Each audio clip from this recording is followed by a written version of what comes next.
My name is Ken Benson from P1 Media Group. If you don't know what we do, we provide research and insights to radio brands worldwide. And my co-host, who's wearing the stars and stripes today in Germany, strange. Especially for you, Ken. Especially for you. That's what I dressed up for you today. Thank you. It's my co-host, Andy Sandeman, who is the CEO of Benztown, a global leader in imaging and production. Yes, guys. Thanks for joining us today. This is our 16th webinar. Wow, Ken said it before. Radio from the inside out: how to succeed in today's radio reality. As always, I see you're utilizing it pretty heavily already. The chat box is activated. Let us know where you're watching. If you have questions for Ronnie, please post it. We'll keep that for later. And Ronnie's answering most of them, all of them, besides the one from Charlie. I see here, does Ronnie have pants on? Besides that, I'm pretty sure we're going to answer all of the questions later. We could answer that question, but there'd be a non-disclosure agreement first. All right, so let's tell you about our guest today. He's a native of Australia, and like many Australians in radio, has a keen sense of adventure, and his career has taken him well beyond Australia. Although he began his career, as many of us did, in small markets, and quickly worked his way up in Australia to be a program director and a morning man. He then made the big move to the iconic Nova 100 in Melbourne as the head of music, then decided to leave the sunshine and warmth of the Southern Hemisphere in Australia for the Northern, and made the big move to snowy white Canada, where he was named brand director for Bell Radio in Vancouver and launched Virgin Radio, which he quickly took to, was it number one again? Number one, yeah. Then another major Canadian broadcaster, Chorus, quickly snatched him up to be the programmer of the legendary rock station CFOX, and shortly thereafter named him the VP of National Programming. And his spirit of adventure then took him to Alpha Media in the US as VP of Content, where he programmed multiple stations, including stations in San Jose, California, and Portland, Oregon. And then back to Australia, and now back again in Canada, the ping pong ball of radio. Let's talk to Ronnie Stanton, National Director of Music and Regional Program Director for British Columbia and Alberta. Today, he's also the man in charge of the number 1 and number 2 stations in Vancouver. And in 2020, was named Program Director of the Year. Welcome, my favorite Aussie, Ronnie Stanton. Thank you, Ken. It saddens me a little bit I'm the only Aussie you know, but that's okay. Those shorts in the photo sadden me, but really, those shorts tell you everything you need to know. Yeah, well, I will say Ronnie and I have worked together for quite a while now, and the guy has the best T-shirt collection in the world. I'm not sure what's on your shirt today, but maybe you should. Woodstock. See, iconic. Yeah. So here we go. Fun. Absolutely. I mean, let's kick it off. So, Ronnie, this is and I think that's a favorite part of the webinar. So you're undoubtedly a very accomplished radio programmer. I mean, we learned a lot of your journey from Ken by introducing you. So with your multi-format success in 3 countries, I think we want to kick it off by let us tell us something people don't know about Ronnie Stanton. Apart from liking pina coladas and getting caught in the rain, of course. Exactly. Well, I don't know. My jam is travel, and the pandemic has hurt accordingly because we can't really go anywhere, and it's coming back slowly, but I can't wait. So I've seen lots of the planet, which I feel very humbled to be able to say that I've seen a lot. My favorite place is Iceland. Oh, wow. I've been there 4 times and can't wait to go back. There's me next to a very small waterfall. And it looks like a lot of snow and no coat.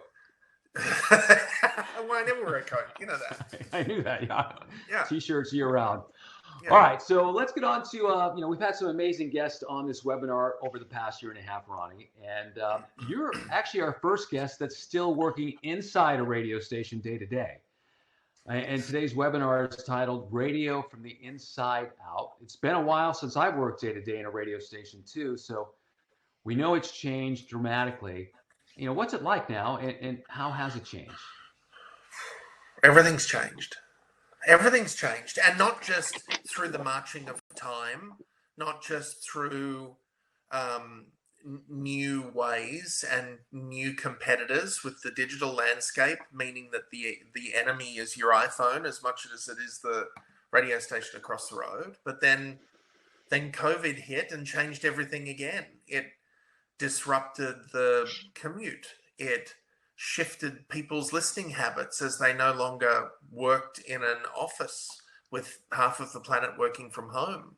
It affected morning radio tuning where people were getting up later. So, through all of that, everything's changed. And then you look at the business realities where often revenues are pointed in the wrong direction, which places pressure on product and the programmers. And it's a very different environment from 2 years ago and 5 and 10 and 20 years ago. And I think the only thing we can bank on is that it's going to keep changing. Right. Absolutely. Challenging times. So, Ronnie, with your multi-country and multi-format programming experience, I think it's really interesting to dive in. Like, what are the similarities and the differences you found while working in 3 different countries and parts of the world? The similarity, I think, is that people all over the world, whether they are in North America or the Southern Hemisphere, whether they speak English or Malaysian, people want from the radio, I think, the same things. They seek information and entertainment, and they seek companionship, which I think is the thing that radio does better than any other medium. Now, the whole information and entertainment piece, that's going to be different for different brands.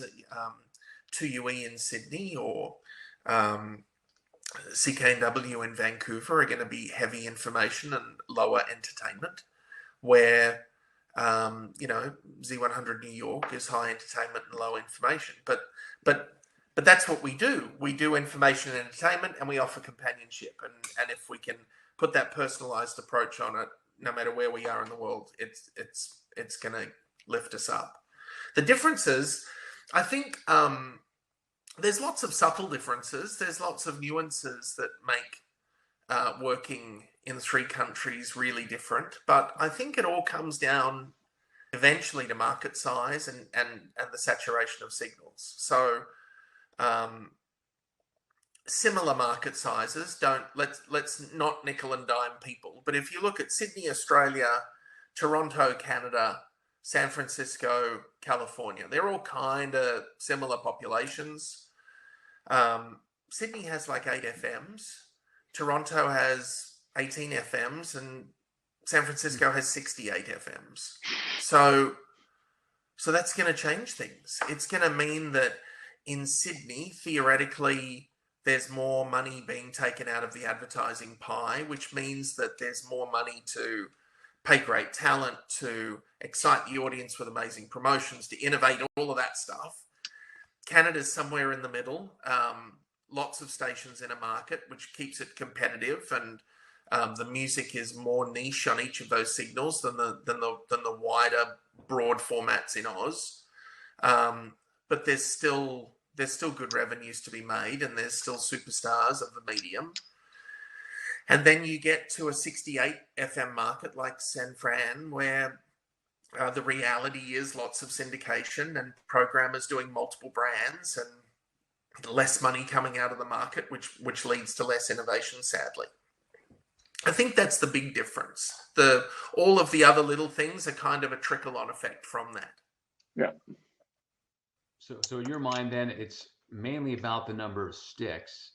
And in Sydney, where there's few sticks, there's a lot more resources to do, I guess, more innovative radio and pay better talent and maintain better talent, where we get to a market, like you suggested, like San Francisco, with 68 FMs in the entire market area. Yeah.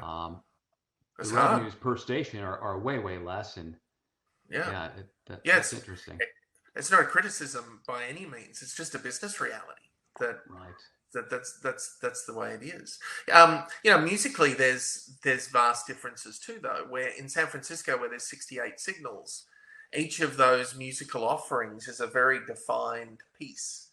often, where in Australia you'll hear on a hot AC station great breadth that we don't see in North America because there's fewer signals. So the subtitle of today's webinar is How to Succeed in Today's Radio Reality. And, given the economic pressure we're facing, and radio was facing economic pressure in a lot of markets even pre-COVID. Of course, it's been worse since COVID.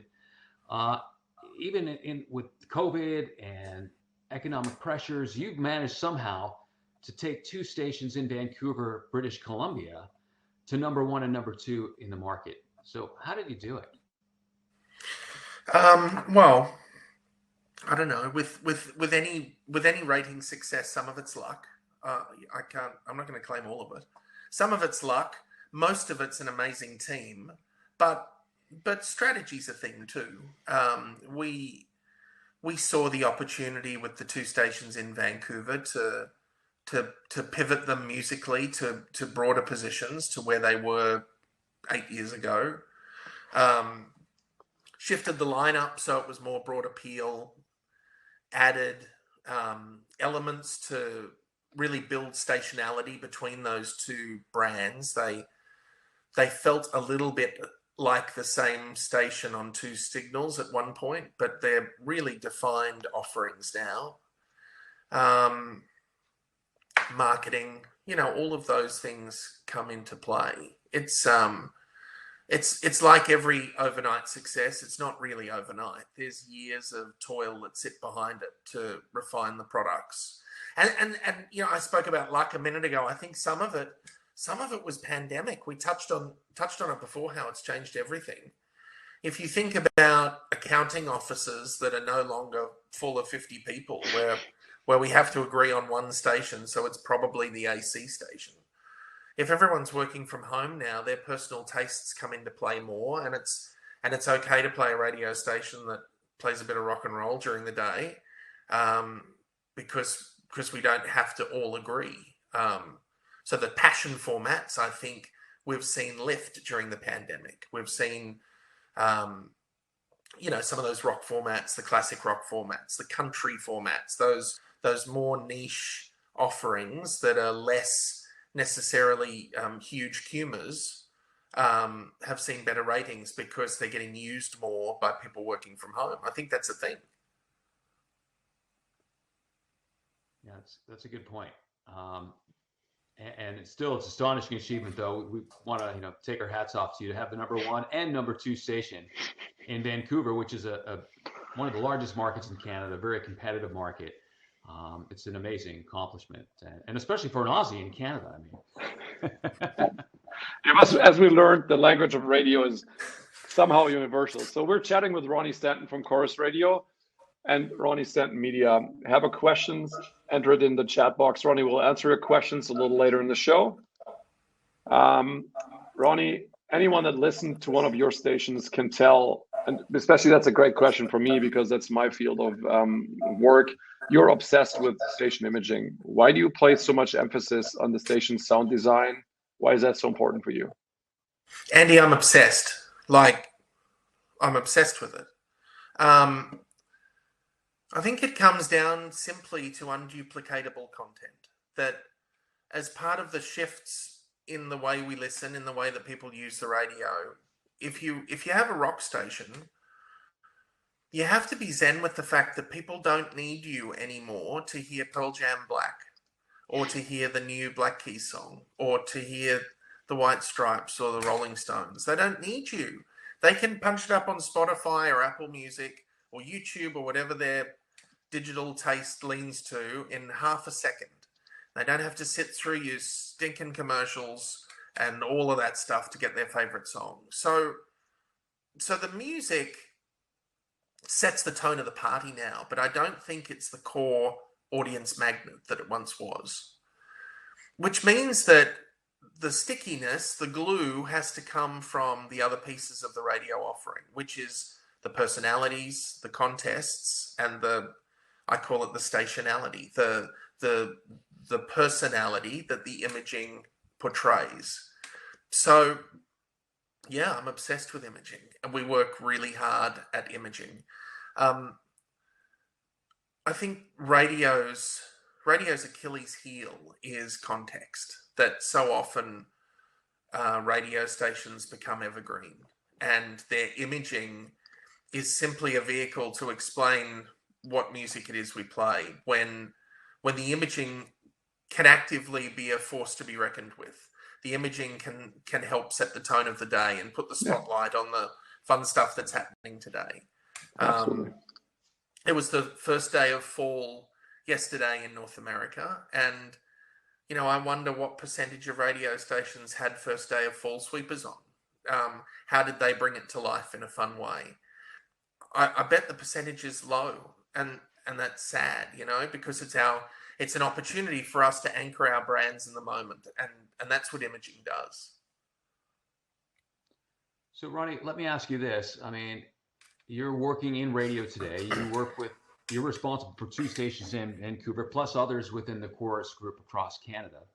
I've had the privilege to work with you for many years, so I know you have a tremendous capacity to get things done. But how do you juggle all these responsibilities? I mean, back when I was programming, I had 1 station. It was a full-time job. Now, I mean, you've got 2 full-time responsibilities in Vancouver, plus elsewhere. Everyone, they know, I think a lot of people know that imaging is important, but can't either prioritize or find the time to be creative and put the effort into it, to what it takes to make the station great. So what advice would you share to programmers? Twofold. One, delegation. I think so many leaders feel like they have to have their hand on every stick and dial to be the leader. You don't. Surround yourself with great people.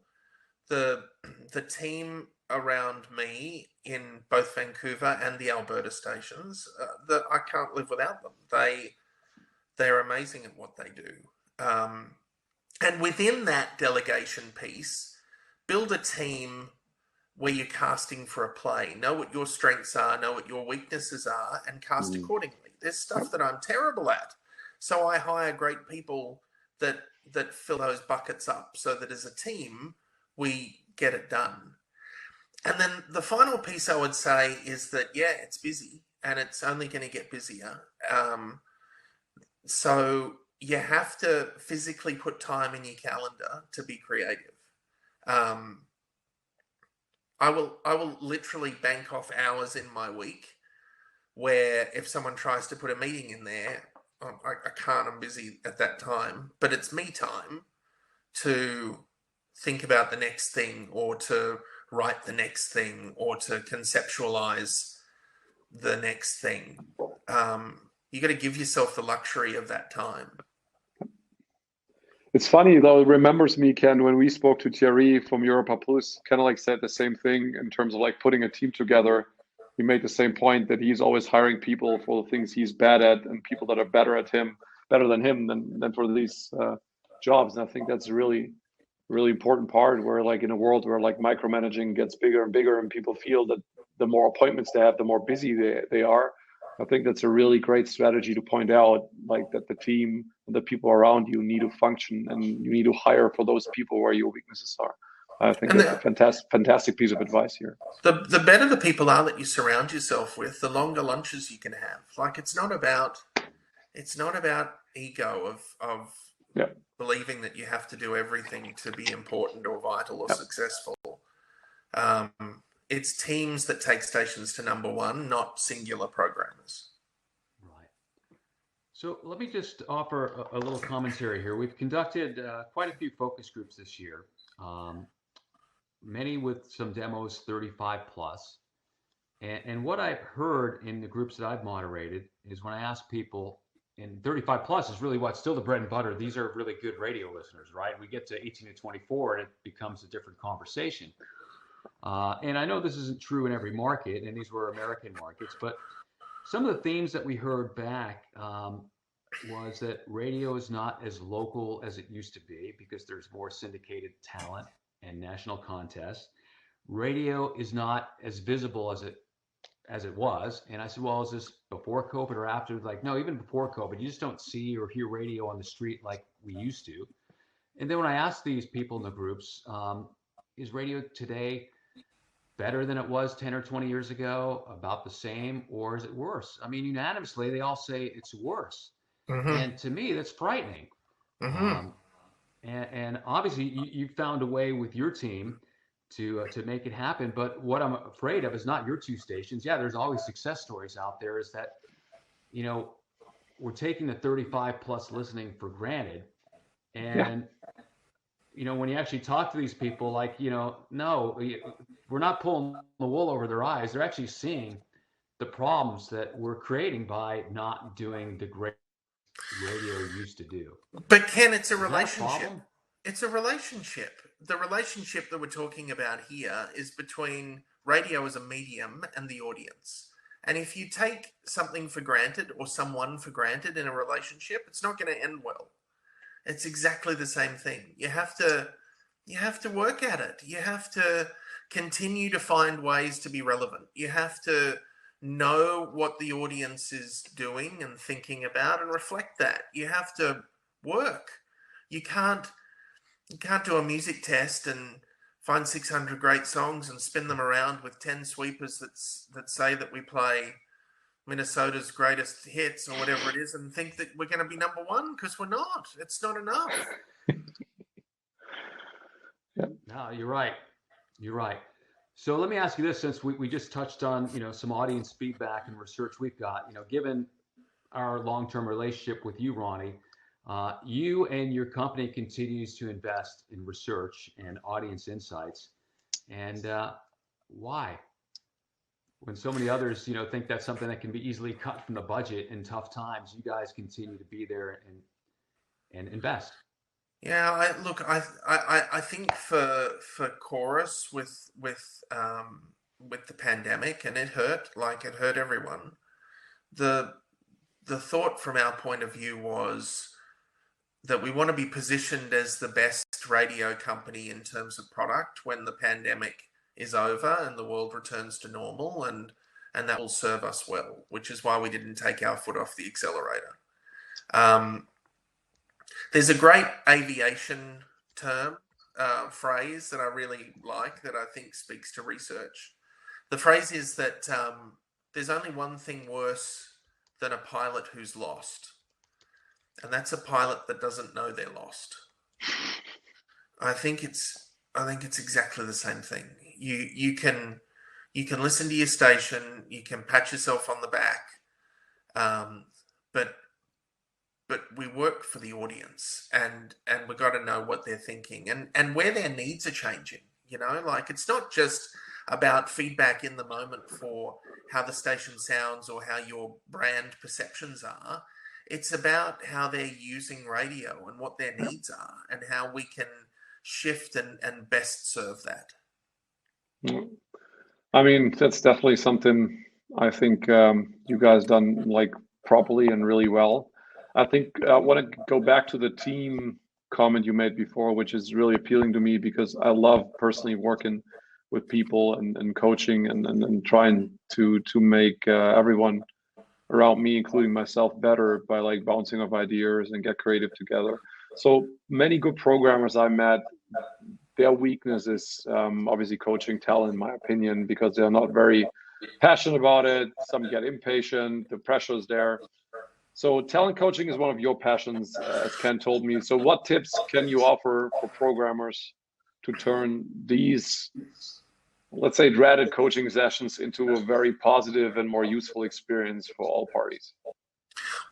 I think it starts with a fundamental belief that the world's changed. That 5 years ago, the songs we played were the bricks in the wall, and the talent and the imaging and the contests with the mortar that held the bricks together. I fundamentally believe that that's no longer the case. We talked before, we can bring up Pearl Jam songs on Spotify in an instant. So the music is now the mortar. And if you get out of bed believing that the imaging, that your people, that you're contesting are the things that actually matter, it shifts your focus. Yeah, you got to play the right songs and you got to play the right songs, the best ones more often, and all of that stuff. But talent is the unduplicatable piece of the radio station. Talent's the thing that you can't get elsewhere. Now, syndication, obviously, there's other stations running the same thing, but in your market, theoretically, whether yours is a live and local show or it's a syndicated show, your frequency, your brand is where it lives in that market. And that makes it special. It makes it unique. It makes it something you can actually hang your hat on and own and make better and refine and, shape that diamond into something that people are going to want to come back to day in and day out. So getting out of bed with that mindset, that talent is a vital piece, is the start. Once you've got that, you've got to build a relationship of trust with your people, that you don't have all the answers, you don't have the best ideas, you don't, I don't know everything. We're going to make mistakes, but if we do it together, if we link arms, we can go into battle against anyone because we're stronger as a group. So it's building trust. It's having courage. Yeah. And the courage piece goes both ways in that, that when you need to sharpen the pencil, when you need to say, hey, that bit wasn't great because of this, that it's going to be well received, that there's going to be learning moments, and that we can make people the best they can be. It also comes from having a clear vision, though, too. Like I often speak to talent who work at radio stations and don't really know who the target is and don't really know what their job is each day. They just kind of walk in and speak 3 times an hour and hope it's what they want. So providing information is a big part of it, right? Providing vital information. Yeah. Yeah. All of those things, I think, make that relationship stronger and better. So, Ronnie, I know you created an acronym for morning shows, and it probably is relevant for all the talent that you work with, no matter the station, called ABCD. Yes. So what does it stand for, and why is it important? Well, I couldn't think of anything for E, so I stopped. The A stands for authenticity, your favorite word, Andy. And it's kind of an overused word now, which I know is why you go, oh. But it's about, I think, being true to character. It's about within the group dynamic being yourself. It's about being as close to the person that is at home with family or roommates or spouse or whatever versus this radio persona you've created. Because you can't bullshit the audience forever. You got to be yourself. So that authenticity is a really key piece. That the show dynamics have clear personalities on them, and that those personalities are reliable and consistent, and all of those things. The second thing, B, stands for brilliance in the moment, which is kind of a learning from PPM, but it works in all markets of radio because it's about striving to be the best you can in any given second of the show. It's about the way the show's packaged. It's about pressing the right buttons and not talking over each other. If you imagine, it's the fancy box that we put the product in and the ribbon that goes on the box. It's a really important thing, and it gets forgotten sometimes. The C's the big one. We talked about the obsession of imaging before. I could get a tattoo with the word context because I can't get enough. I believe that content is the enemy now. That content is stuff that is just fluff and filler, where context is it's the stuff that your talent's doing, that your imaging's doing.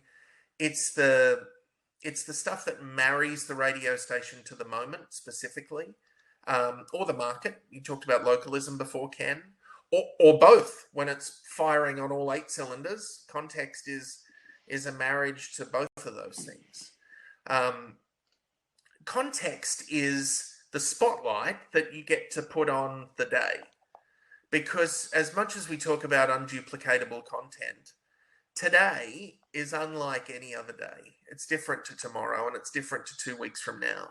And if radio can shine a light on that and bring that to life and make it unique, then the show is going to be more powerful and the station's going to be more powerful.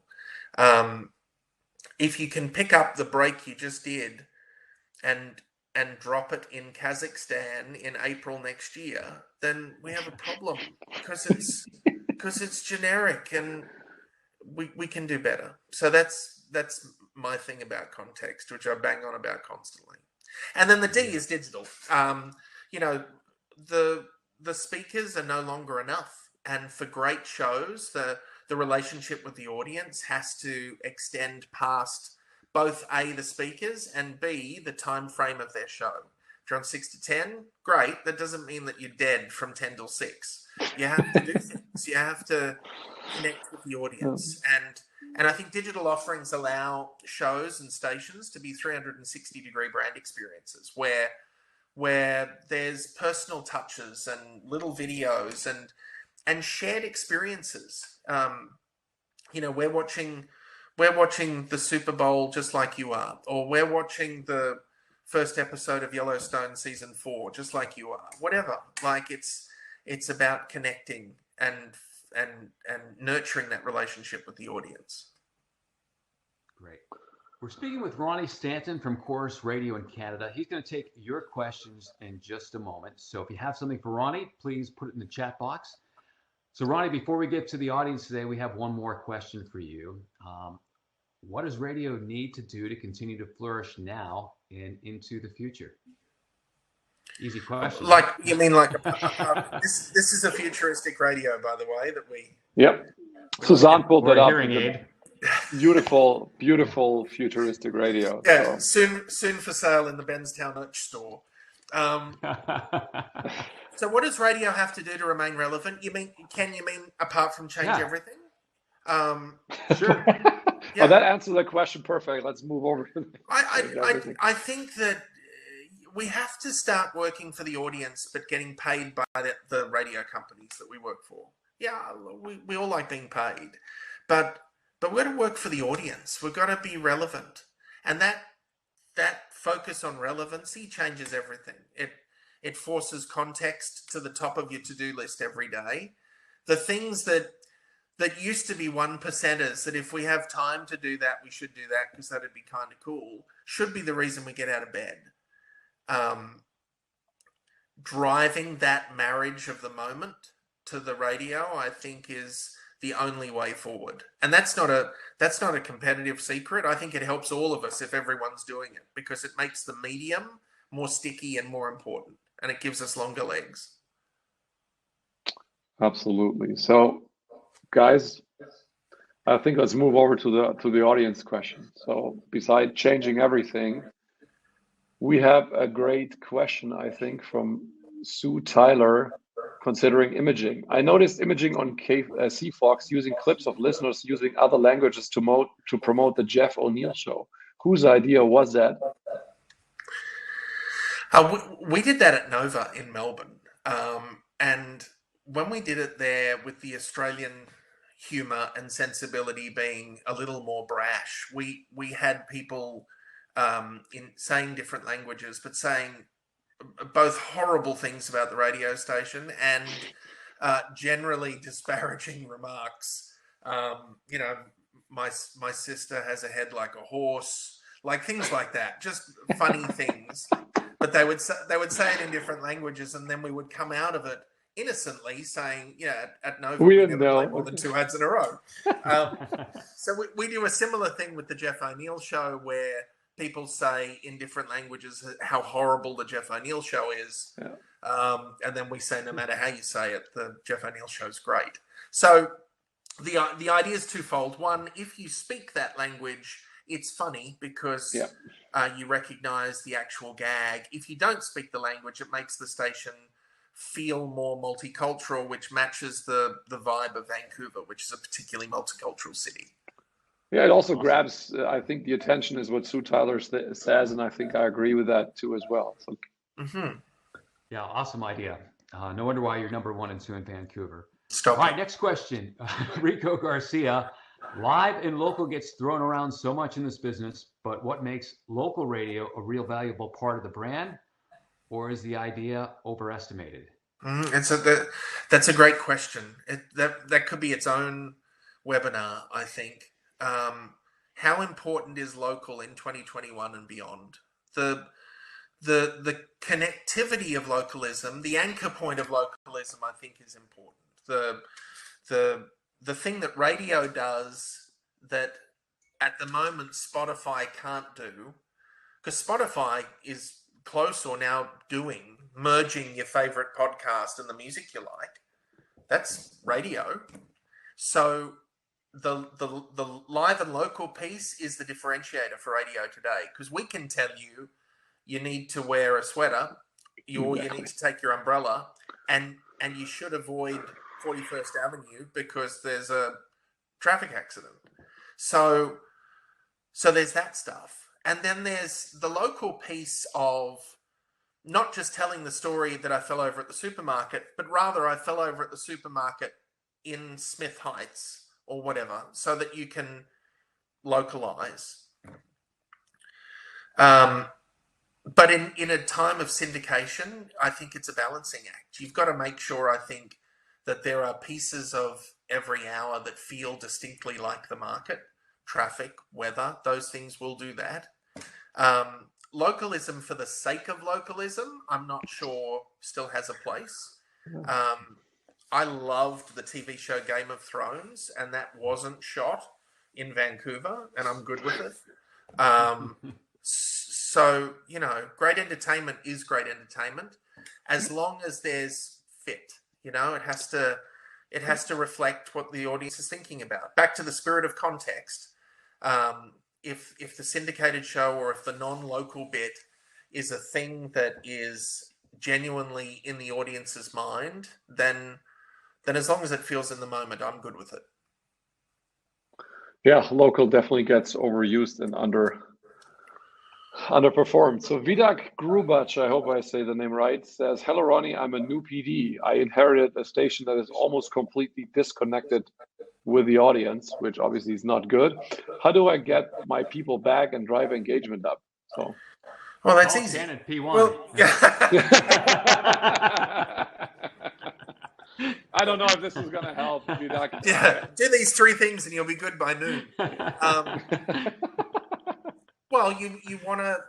music, I believe, is less important than it used to be, but you still have to get it right. That's the first building block. Make sure that the music is setting the tone of the party that you want, that the format is sound, and that the music is good. If you've got a station that's underperforming badly, you can probably run an extremely tight universe so that every time a listener punches in, they hear a monster hit. And then do some research if you can. If you don't have the budget for big research, use the Facebook page and pull 10 listeners in at a time and buy them pizza and talk to them. What went wrong? Why is the station not as good now as it was 6 months ago? And learn from those people. And then create audience offerings through your imaging and your contesting and your talent that reflect the market and the moment, and then tell the world that your station's better. Great.